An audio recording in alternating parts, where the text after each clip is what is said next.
Hello everyone, and welcome to my channel.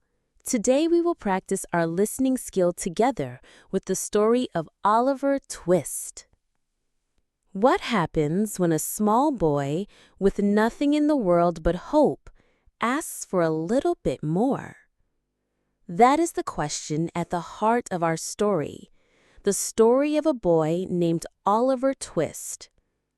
He was born a long time ago in England, in a dark and terrible place called a workhouse. This was a building where poor people had to go to live and work. The people who ran the workhouse were not kind. They were only interested in saving money, not in taking care of the people. Oliver was an orphan, a child with no parents at all. From his very first day, he was alone. He grew up thin and sad, living on a terrible diet of thin, watery porridge. He was always hungry. Every day, the boys were given one small bowl of this food, and that was it. They never had enough. One evening, after another day of being hungry, the boys made a brave decision. They drew lots to see who would ask for more food, and the task fell to Oliver. He was terrified, but he had to do it. With his small bowl in his hand, he walked up to the master. "Please, sir," he said in a shaky voice, "I want some more." The master was shocked. No one had ever dared to ask for more. He was so angry that he hit Oliver with a large spoon and told the other men, "This boy will be a problem. He will probably end up on the gallows." Oliver was immediately locked in a dark room. The master put up a sign that said, £5 reward to anyone who wants to take Oliver Twist off our hands. It looked like Oliver's life had taken a turn for the worse, but little did he know he was about to begin a very strange adventure. Part 2. The Coffin Maker. The next day, a man named Mr. Sowerberry came to the workhouse. He made coffins for people after they had died, and he needed a new boy to work for him. He was a kind man in a sad profession. He took one look at tiny Oliver and agreed to take him. Oliver was excited to have a new home, but it was not much better than the workhouse. Mr. Sowerberry's wife did not like Oliver. She made him sleep among the coffins in the shop, and his only friend was an old dog. There was another boy in the house, a cruel and jealous boy named Noah Claypole. He was lazy and liked to pick on, tease or bully Oliver. One day, he said something terrible about Oliver's dead mother. This was a step too far. Oliver, usually so quiet and meek, lost his temper. He jumped on Noah and began to fight him. Mrs. Sowerberry was furious. She called Mr. Bumble, the fat, self-important man from the workhouse, and together they beat Oliver. Oliver decided he could not put up with this life anymore. He had no one, so he had to look out for himself. That night, he quietly packed his few things and ran away. He had no money, no map, and no idea where he was going. But he had a little bit of hope. He was running towards London, but would he ever make it there?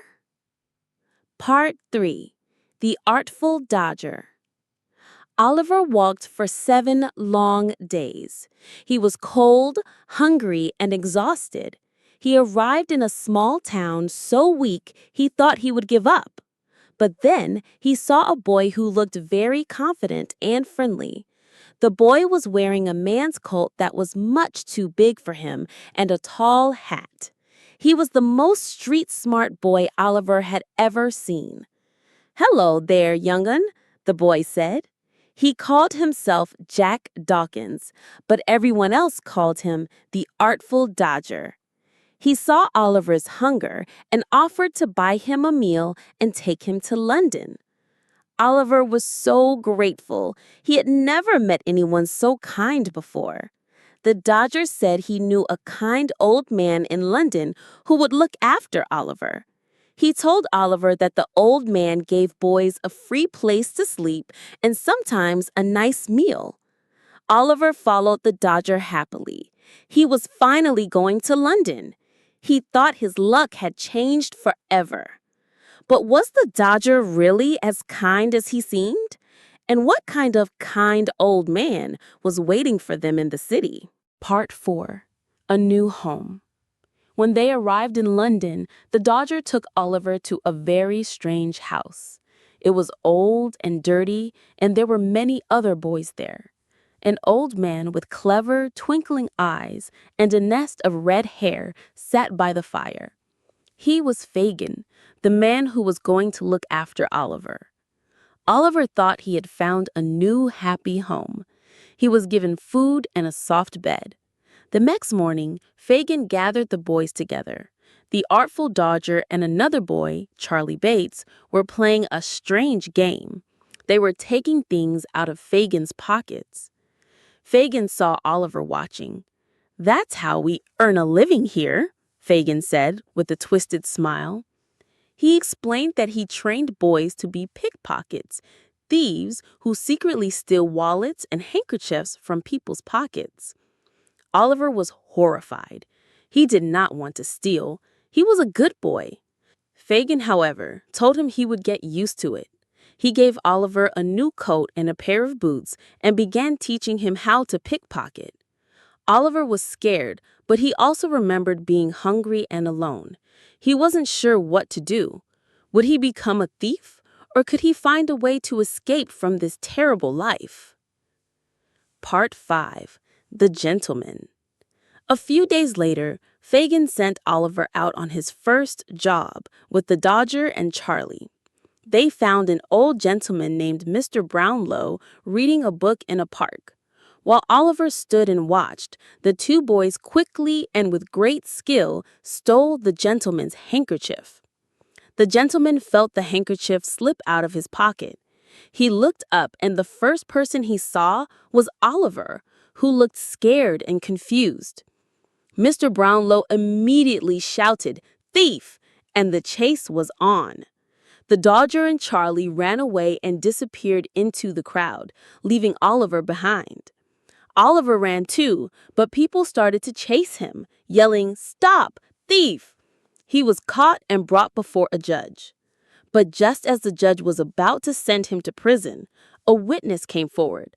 The bookseller from the park said he saw the real thieves and that Oliver was not one of them. Mr. Brownlow was a good and kind man. He was sorry for what happened. When he looked at Oliver, he saw a boy with a sweet, innocent face. He decided to take him in, welcome him into his home. He took Oliver back to his big, beautiful house and gave him good food and a warm bed. For the first time in his life, Oliver felt safe. He was clean, well-fed, and cared for. Could this really be his new life?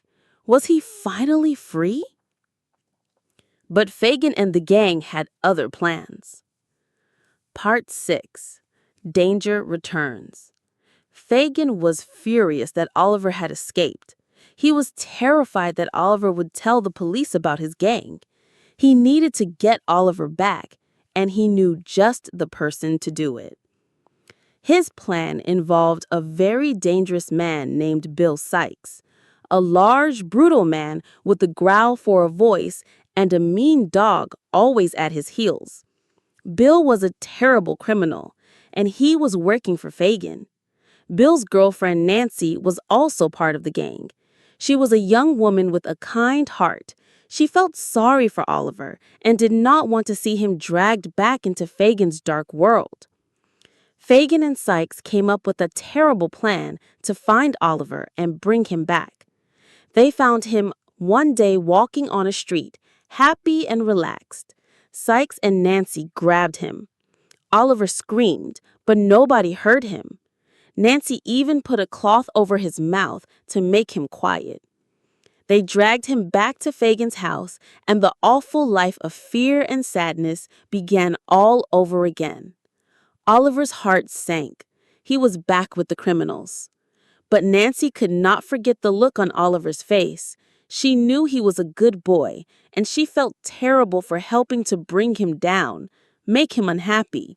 She had to do something, but what? Part 7. The Final Act.